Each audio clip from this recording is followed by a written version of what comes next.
On August 25th, 2026, the world lost Dolly Parton. She was 80 years old. She died peacefully in Nashville, surrounded by the life she had spent 6 decades building. And within hours, tributes were pouring in from every corner of the music industry, from presidents and governors, from farmers in Sevier County and pop stars in Los Angeles, from anyone who had ever heard Jolene drift out a car radio and felt something shift in their chest. Her family confirmed the news in a statement released by her nephew, Brian Sevier, who had served as her head of security for more than 2 decades. A rhinestone life that shone bright enough for the world to see. The statement read, "Dolly will forever stand as an inspiration not only through her timeless music and prolific songwriting, but also her wit, warmth, and kindness that made us all feel like family." Her publicist, Marcel Pariseau, later confirmed to the Associated Press that Parton had died after a brief battle with cancer, a detail that finally answered the question so many fans have been quietly asking for months. What exactly had been wrong with Dolly? The truth is that Dolly Parton had not hidden her struggles. Not really. She had simply handled them the way she handled everything else in her extraordinary life.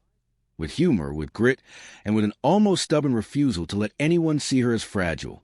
In September of 2025, she postponed a long-awaited Las Vegas residency that had originally been scheduled for December, citing ongoing health issues. Fans worried. A month later, she addressed the speculation herself, posting to social media with the kind of one-liner only Dolly Parton could get away with, "I ain't dead yet." It was funny. It was also, in hindsight, a woman buying herself time. The health problems had been building for longer than most people realized. Her husband of 58 years, Carl Dean, died in March of 2025 at the age of 82. Dolly had been by his side through the final stretch of his illness. And in the months that followed, she admitted publicly that grief had taken a physical toll on her. Speaking at Dollywood as she opened the 2026 season, she told fans she had been worn down and worn out, dealing with what she called a few little health issues, while mourning the man who had been the quiet, private center of her very public life. She joked, even then, about the reunion waiting for her. "I think Carl Dean's waiting for me," she said. "If I should show up at the pearly gates with somebody else, he would not like that." The crowd laughed. Nobody knew how soon those words would feel less like a joke and more like a promise she was keeping. By the spring of 2026, the specifics of her health had come into sharper focus. She had been managing kidney stones for years, a condition that had forced her to scale back touring commitments that she had never in her life scaled back before. In May, she canceled a scheduled Las Vegas show and confirmed she was undergoing treatment. Reports circulated about dehydration and dizziness serious enough to sideline appearances at Dollywood itself, the theme park that bore her name and that she visited as naturally as most people visit their own backyard. She addressed one cancellation directly, writing that her doctor had kinda clipped my wings, telling her she wasn't allowed to travel that week. It was vintage Dolly, self-deprecating, plain-spoken, giving her fans just enough information to stop them from worrying, while keeping the harder truths to herself and the people closest to her. That is, in the end, the real answer to the cause of death question that so many headlines chased in the hours after her passing. There was no scandal. There was no mystery being covered up. There was an 80-year-old woman who had spent a year grieving her husband, whose body had been quietly wearing down under the accumulated weight of kidney complications and the kind of exhaustion that comes from decades of a schedule most people half her age couldn't keep, and who was ultimately diagnosed with cancer that moved fast enough to end a battle she had been fighting largely out of public view. She died the way she lived, with dignity, without melodrama, and surrounded by family who loved her enough to let her keep her privacy until the very end. To understand why her death resonated so deeply, why flowers piled up outside her Nashville recording studio on Elmwood Street, why guests gathered spontaneously at Dollywood the day after she died, why lawmakers in Tennessee moved to formally recognize 9 to 5 Day in her honor, you have to go back to where she started, because almost nothing about Dolly Parton's life makes sense without the beginning. She was born January 19, 1946, in a one-room cabin on Locust Ridge in Sevier County, Tennessee, the fourth of 12 children. Her father, Robert Lee Parton, worked the land as a tobacco and corn farmer. He never learned to read or write, signing his name with an X for his entire life. Her mother, Avi Lee, married young and spent her years raising a house full of children in conditions that were, by any honest accounting, desperately poor. There was no romance in it. It was the kind of poverty that leaves permanent marks, the kind where a winter coat stitched together from mismatched scraps of fabric becomes a memory a person carries for the rest of her life. That coat became a song, Coat of Many Colors, which Parton often called the most autobiographical song she ever wrote. Told the story of her mother sewing that patchwork coat while recounting the biblical tale of Joseph, turning a hand-me-down into something like scripture. It was an early demonstration of a skill that would define her entire career, the ability to take something small, something ordinary, even something painful, and turn it into a story so vivid it became universal. She started singing almost before she could remember choosing to. By 6, she was performing in church. By 10, she had a regular spot on local radio in Knoxville. At 13, she cut her first single. And the day after she graduated from Sevier County High School in 1964, the first person in her family to earn a diploma, she packed a single bag and got on a bus to Nashville. She was 17. She would later say that what stood out most about leaving wasn't the fear of the unknown ahead of her, but the fact that half her hometown turned out to watch her go. Nashville in the mid-1960s was not an easy place for a teenage girl from the mountains with no connections and no money. She spent years writing songs for other artists, learning the mechanics of a music industry that was, in her own later assessment, built to take advantage of people who didn't know the rules. She learned the rules. Then she learned how to rewrite them. Her breakthrough came in 1967 when she joined the Porter Wagoner Show, a nationally syndicated television program that made her a familiar face across the country.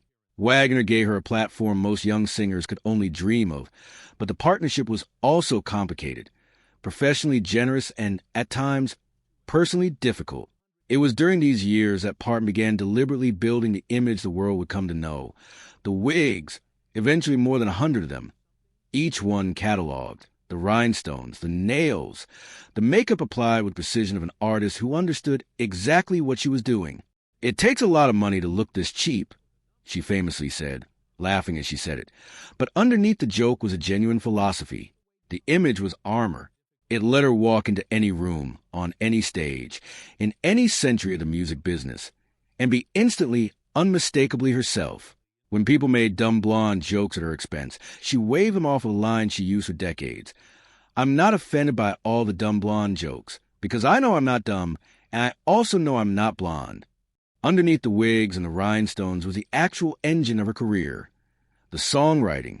Over 6 decades, Parton wrote more than 3,000 songs.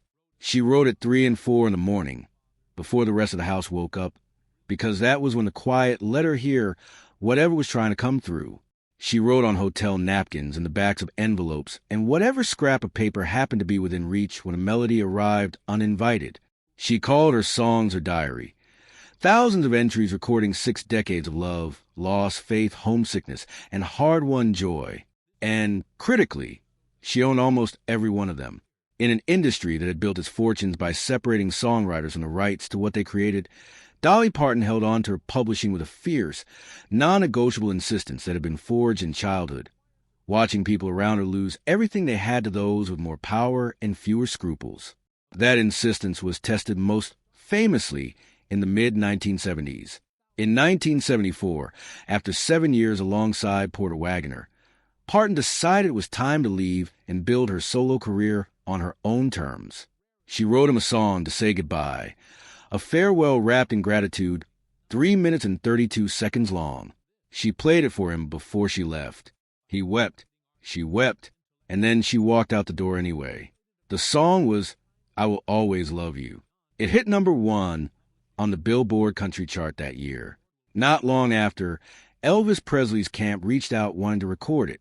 In 1975, an Elvis Presley recording wasn't just an honor. It was a guaranteed commercial event, the kind of exposure that could transform a songwriter's career overnight. But Presley's manager, Colonel Tom Parker, came with condition attached. In exchange for Elvis recording the song, Parton would need to hand over half the publishing rights. She said no, not immediately. She went home and thought about it, And by her own account, she cried for days over the decision because she genuinely loved Elvis's music and understood exactly what she was turning down. Then she said, "No, anyway. I cried all the way to the bank," she would say later, a line that became one of the most quoted in her long career of quotable lines. Elvis never recorded the song. Parton kept full ownership of it for another 17 years. Then in 1992, a 29-year-old Whitney Houston recorded "I Will Always Love You" for the soundtrack of The Bodyguard. It became the best-selling single ever released by a female artist, spending 14 weeks at #1 and selling more than 20 million copies worldwide. Every one of them generating royalties that flowed entirely to Dolly Parton because she had refused to give any of it away 2 decades earlier. The decision is often cited as the single clearest illustration of her business instincts, not because of the dollar figure it eventually produced, but because of what required of her in the moment she made it, the willingness to say no to the single most powerful entertainer on the planet, trusting a song she had written in grief over the certainty of an opportunity she could see right in front of her. That instinct, own what you create and never let anyone talk you out of it, became the architecture of an empire. By the time she died, estimates of her fortune range from roughly $450 million, according to Forbes' self-made women rankings, to as much as $650 million by other counts. The gap between those numbers isn't sloppiness. It reflects how genuinely unusual her portfolio was. She wasn't a tech founder or an heiress. She was a songwriter from a one-room cabin who built a diversified empire one deliberate decision at a time. The songwriting catalog alone, more than 3,000 songs, publishing rights retained in full, is worth an estimated $150 million and generates tens of millions in royalties annually, not from 1 or 2 enduring hits, but from the accumulated weight of thousands of songs still being played, licensed, and covered around the world. Then there's Dollywood, the Pigeon Forge theme park she co-owns, built from the earlier Silver Dollar City attraction, drawing roughly 3 million visitors a year, and anchored the economy of the same county, where her father once signed his name with an X because no one had ever taught him to write it. There's her film and television work, beginning with her Oscar-nominated soundtrack for 9 to 5 in 1980, and continuing through decades of acting, producing, and licensing, a brand licensing business that put her name on everything from perfume to cookbooks, and real estate holdings she managed with the same discretion she managed everything else. She was never a woman who displayed her wealth. She built it quietly, behind the rhinestones, while the world was busy looking at the wigs. And she gave an extraordinary amount of it away. In 2020, before a COVID-19 vaccine felt like anything more than a distant hope, she donated $1 million to Vanderbilt University Medical Center to fund research that contributed directly to the development of the Moderna vaccine. And she didn't announce it for credit. She announced it hoping other donors would follow her lead. In 2022, Jeff Bezos awarded her $100 million through his Courage and Civility Award, with no restrictions on how she used it. She gave most of it away, much of it flowing into literacy programs and her own imagination library, the book gifting initiative she founded in 1995. By the time of her death, that program had mailed more than 300 million free books to children across 5 countries. 1 book a month, from birth to age 5, at no cost to any family enrolled. She had grown up in a house where books were scarce. She spent the back half of her life making sure that scarcity didn't have to define anyone else's childhood the way it had defined hers. Dolly Parton and Carl Dean had no children of their own. She spoke about that, when she spoke about it all, with the same equanimity she brought to everything difficult in her life. She used to say she'd mothered the whole world instead. The imagination library was, in the truest sense she could offer, her family, and the millions of children who grew up with her books arriving in their mailboxes, some of them now adults enrolling their own kids in the same program, are as close to a legacy as any songwriter has ever built. In the days after her death, the tributes reflected all of it, not just the music, though the music was everywhere. Tennessee lawmakers moved to formally designate a 9 to 5 day in her honor. Fans gathered at Dollywood, some in tears, many just standing quietly near the gates, as if being close to the place would be close enough to her. Flowers piled up outside her Nashville studio, artists a generation or 2 younger than her, musicians who grew up idolizing particular twang in her voice, the honeyed lilt that anchored everything from bluegrass to pop to gospel, spoke about her not as a distant legend, but as an ongoing influence, someone whose sound had shaped what they thought a song could do. There will inevitably be the unglamorous business that follows any estate of this size. Valuations, legal proceedings, decisions about unfinished projects, including the Broadway musical Dolly, a true original, which she had co-written and which had been scheduled to open in December of 2026. Whether it proceeds as planned, in what form, and under whose direction remains to be seen.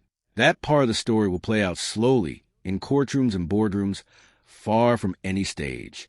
But none of that touches a part of her legacy that actually matters. The songs don't go through probate. Jolene keeps playing. Coat of Many Colors keeps playing. 9 to 5 keeps turning up on office radios and retro playlists, and the kind of TikTok clip that introduces her to 12-year-olds who have no idea who first sang it. I Will Always Love You keeps being covered, badly and beautifully, at weddings and funerals and karaoke bars, by people chasing the same feeling Whitney Houston chased, and that Dolly wrote in the first place, sitting with a decision that would take 17 years to pay off. What made Dolly Parton's story land the way it did? For people who grew up on country radio, and for people who never listened to a single one of her albums until Jolene showed up in their algorithm decades later, wasn't just the size of the fortune or the number of songs. It was the consistency of the person underneath all of it. She was the same woman signing a record deal in 1967 as she was joking about pearly gates in 2026. Plain-spoken, self-aware, generous to a degree that occasionally embarrassed people more comfortable with quiet wealth, and utterly unwilling to let anyone else define what her life or her work was worth. She died the way she lived. On her own terms, largely private about the hardest parts, generous with everything else. She was 80 years old. She had written more than 3,000 songs, given away hundreds of millions of dollars, mailed hundreds of millions of books to children who will never meet her, and built, out of a one-room cabin on Locust Ridge, one of the most enduring and beloved careers in American music history. The rhinestones were never really about glamour. They were armor, the adult version of a coat stitched from scraps, built by a woman who decided very young that everything she made would stay hers, and then spent 80 years proving it.